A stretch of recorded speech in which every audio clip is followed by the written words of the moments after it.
Voilà, bonjour à tous. Je voulais encore vous partager quelque chose que j'ai lu et vraiment, voilà, dès que ça me brûle le cœur, il faut que je le partage à quelqu'un.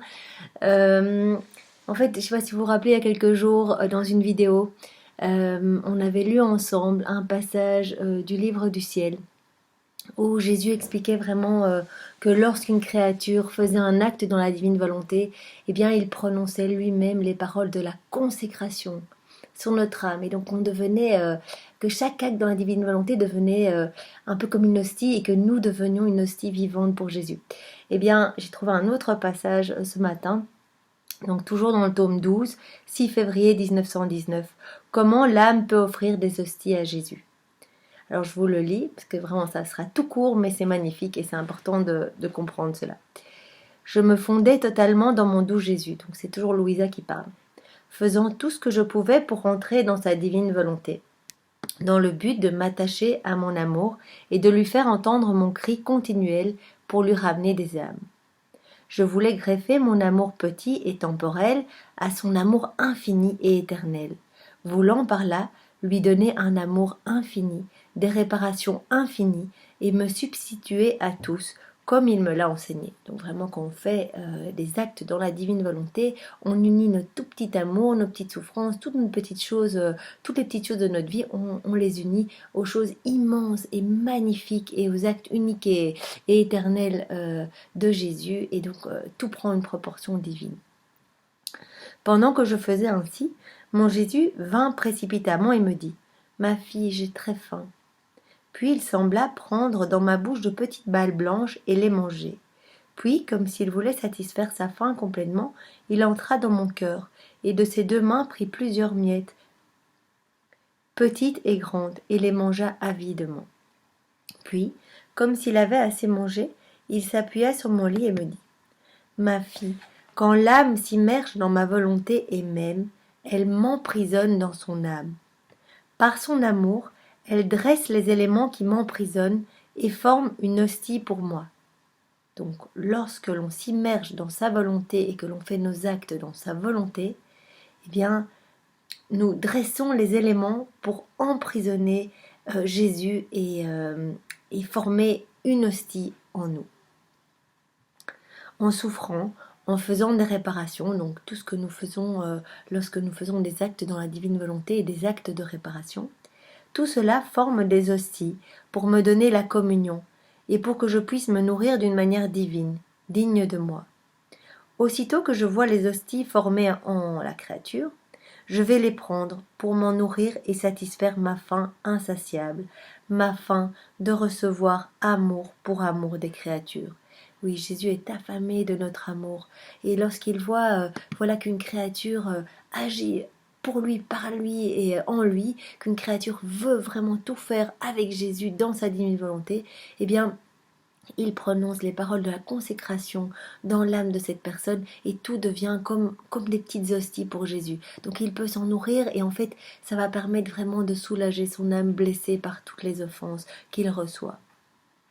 Ainsi l'âme peut me dire: Tu me communies et moi aussi je te communie. Louisa donc dit à Jésus: Jésus, mes hosties sont tes propres choses à toi, ainsi je suis toujours en reste avec toi. Jésus me répondit, donc lui répondit: Pour qui m'aime vraiment, je ne sais ni ne veux tenir des comptes. Par mes hosties eucharistiques, c'est Jésus que je te donne. Par tes hosties, c'est Jésus que tu me donnes. Veux-tu voir cela?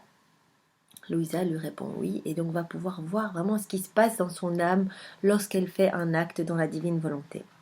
Alors il étendit la main dans mon cœur et prit une des petites balles blanches qui s'y trouvaient.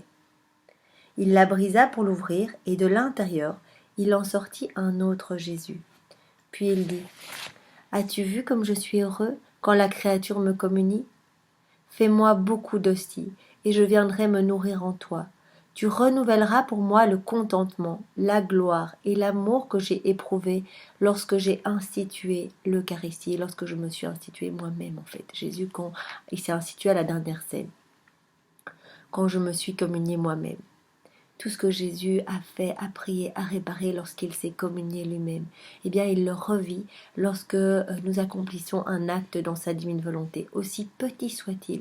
Je fais la vaisselle dans la divine volonté. Jésus, viens faire ça en moi. Jésus, viens manger en moi. Et vous imaginez qu'un acte aussi anodin que manger, boire dans sa divine volonté produit une hostie et un soulagement pour le cœur de notre Créateur, de notre Sauveur. Il va pouvoir se communier lui-même avec les petites hosties que nous allons former lorsque nous accomplissons des actes dans sa divine volonté.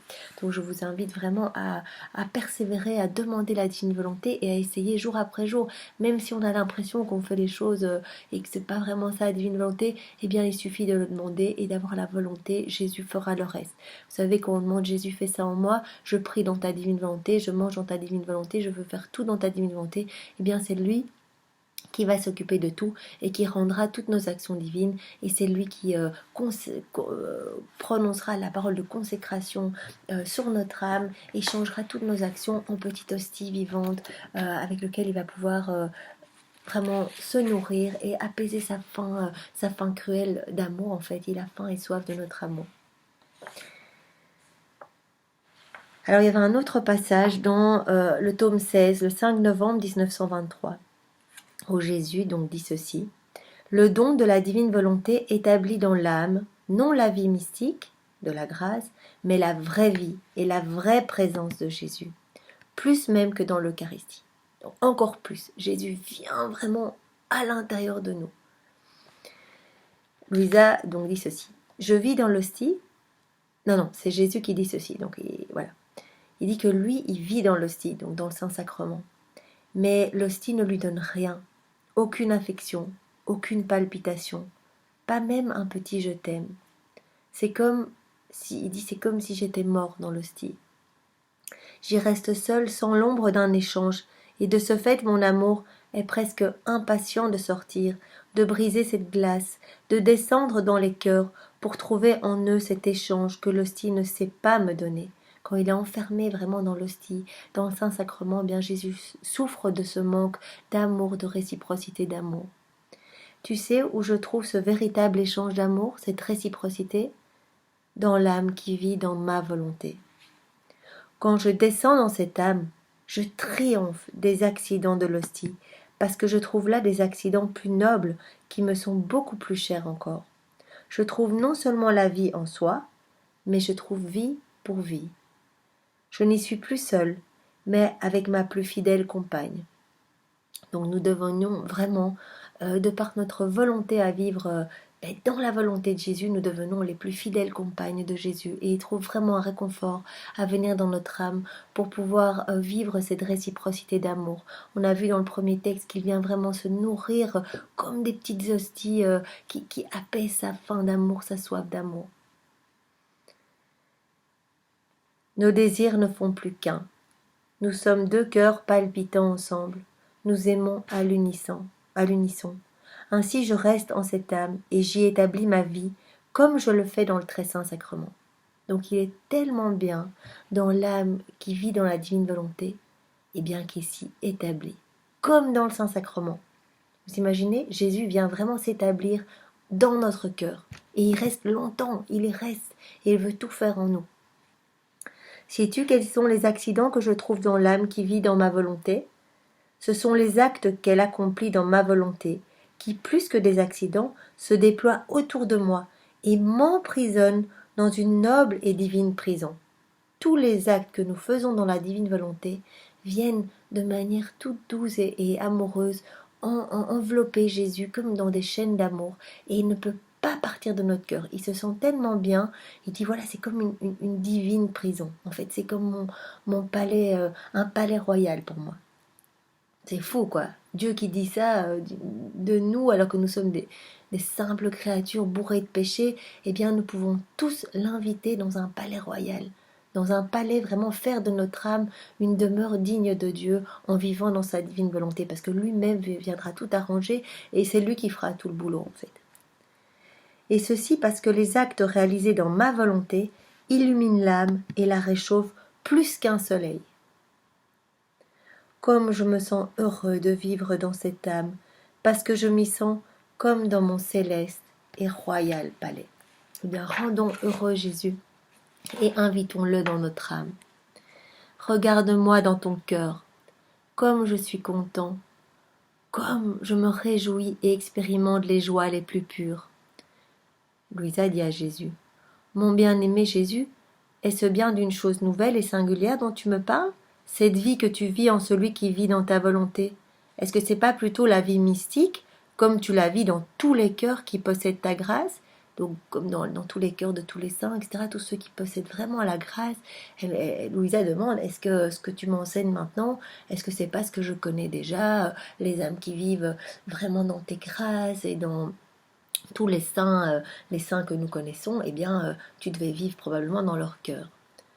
Non, dit Jésus, non, c'est pas la même chose du tout.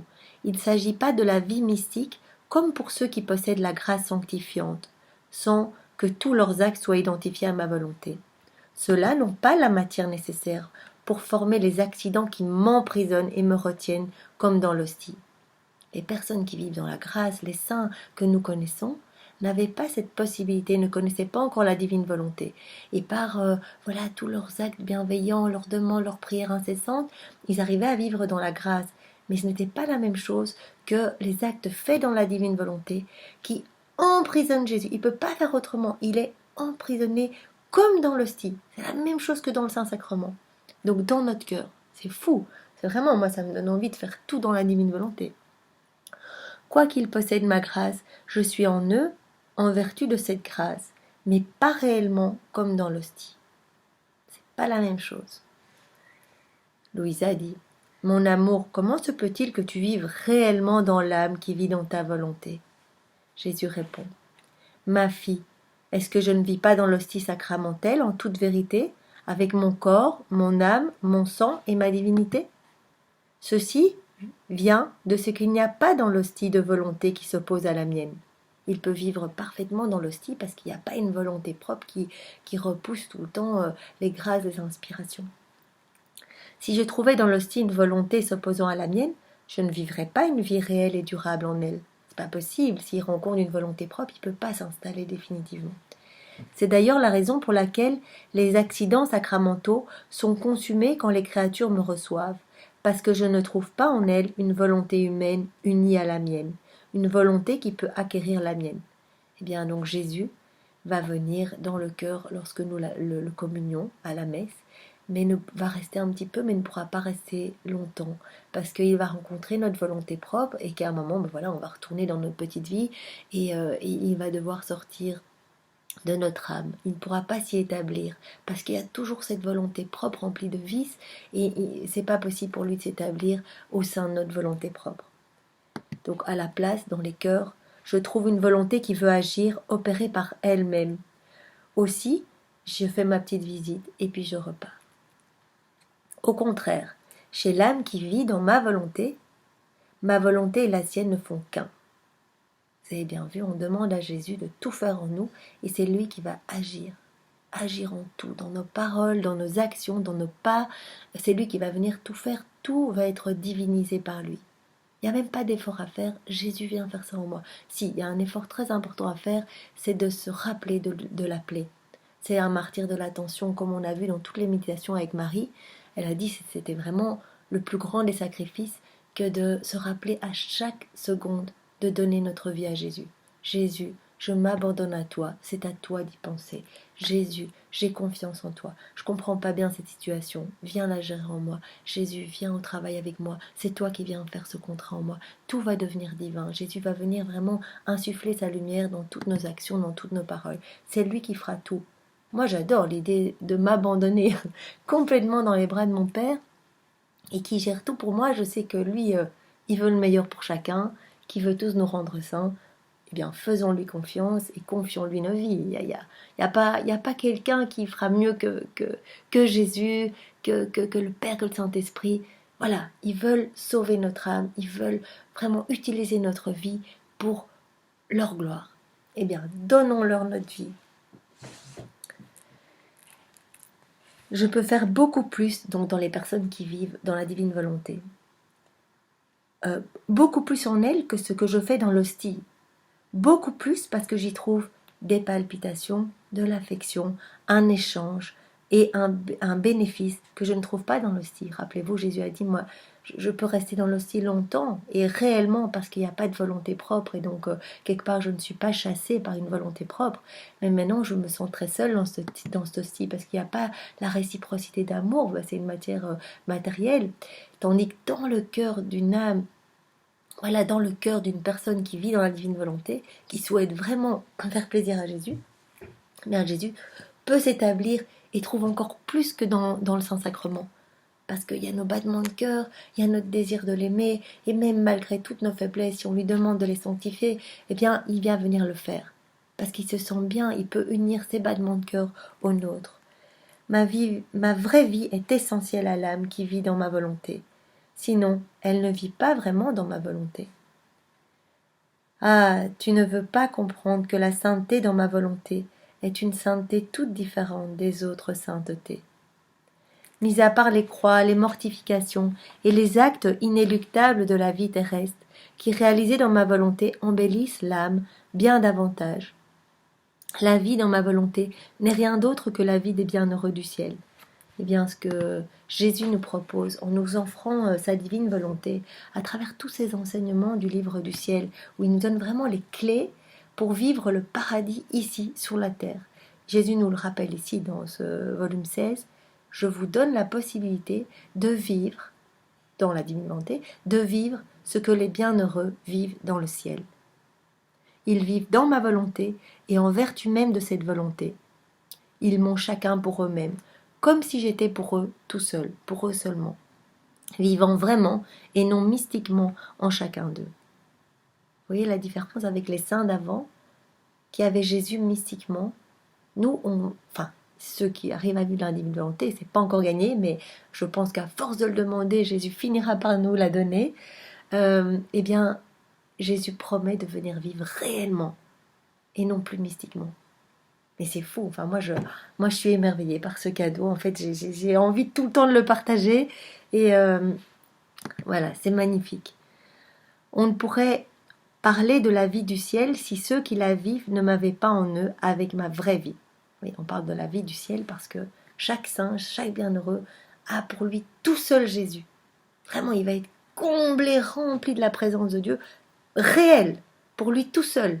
Chacun, chaque bienheureux du ciel, chaque saint. Eh bien, Jésus nous propose déjà de vivre cette vie du ciel ici-bas sur la terre, en acceptant de vivre et en voulant vivre dans sa divine volonté. On ne pourrait donc parler de la vie du ciel si ceux qui la vivent ne m'avaient pas en eux avec ma vraie vie. Même si une seule particule de ma vie manquait en eux, leur bonheur ne serait ni complet ni parfait.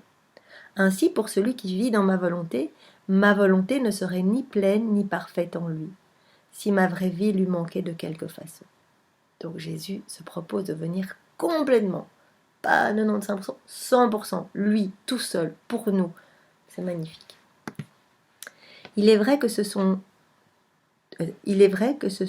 tous là des prodiges de mon amour.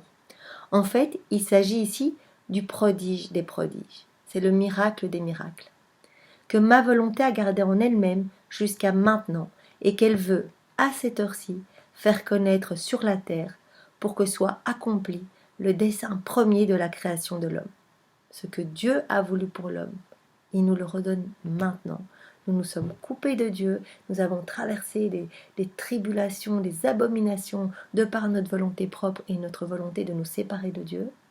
Eh bien, voilà, Dieu ne sait plus quoi faire pour nous ramener à lui et il nous donne tout. Nous sommes au troisième fiat, le fiat de la sanctification. Il va nous sanctifier par sa divine volonté, par la vie dans sa divine volonté, en venant vivre tout en nous, à 100%, lui-même, à l'intérieur de nous qui fait tout. Et il dit à Louisa, tu es la première en qui je veux déposer ma vie véritable. Ça, c'est magnifique. Et alors, Louisa, j'avais lu aussi ce matin, donc dans le tome 12, il faut que je le retrouve. Mais, donc Louisa demandait, mais voilà, pourquoi moi je suis le maillon juste après toi, vraiment, je suis une toute petite personne. Voilà. Et alors Jésus donc lui répondait que Attendez, je retrouve ici. Oui, bon, je ne le retrouve plus. Mais donc Jésus disait vraiment que c'était important, l'humilité. Et donc il avait fait le tour de la terre pour trouver la personne la plus humble, la plus petite, pour pouvoir lui infuser tous ses enseignements et qu'elle puisse vraiment les distribuer au monde. Vraiment comme dans la Bible, le Seigneur met en premier les enfants. Il nous demande d'avoir un cœur pur, un cœur humble, un cœur d'enfant, pour pouvoir recevoir tous ces enseignements. Parce que si on est trop dans la tête, en disant oh, mais c'est pas possible, bon, tout ça paraît un petit peu, eh bien si on est dans la tête, on se coupe du cœur. Et Jésus nous demande vraiment d'ouvrir notre cœur pour recevoir ces torrents de grâce qu'il veut nous déverser. Il veut venir vivre en nous. Mais c'est le cadeau des cadeaux, quoi. Saisissons-le et demandons-lui jour après jour, seconde après seconde. À la limite, il n'y a rien de plus important dans notre journée. Il n'y a rien de plus important. Notre Dieu qui veut venir vivre en nous et faire tout en nous. Eh bien, merci Seigneur, nous te louons, nous te bénissons et nous t'adorons au nom de tous les hommes passés, présents et futurs et nous te donnons ce matin notre âme pour que tu viennes y vivre. Voilà, reçois tout ce que nous sommes et donne-nous ton humilité pour chaque jour avancer, avancer un peu plus vers toi et te laisser toute la place dans notre cœur. Nous ne voulons plus rien de nous-mêmes. Tout est pour toi, Jésus. Et si tu vois des ombres d'orgueil dans notre âme, eh bien, prends tout cet orgueil et plonge-le dans ta divine volonté. Plonge ces élans d'orgueil dans ton océan d'amour et de miséricorde. Nettoie-nous de tous nos péchés et que notre âme soit vidée de tout ce que nous sommes, vidée de toute la pourriture humaine et que tu puisses y prendre la première place, Seigneur. C'est toi notre Seigneur et nous voulons te donner la première place. Voilà, et soyez tous bénis et vivez cette journée dans la divine volonté de Jésus. Demandez-lui tout, offrez-lui chacune de vos actions. C'est important et ça a l'air mine de rien, on a l'impression qu'on ne prie pas. Bien, ce sont les plus belles prières, celles qui font le plus plaisir à Jésus, parce qu'il peut, à travers notre main, prolonger tout ce qu'il a fait dans son humanité et redistribuer les fruits de toute sa rédemption sur le monde. Soyez tous bénis, au nom du Père qui m'a créé, du Fils qui m'a sauvé et du Saint-Esprit qui me sanctifie. Amen.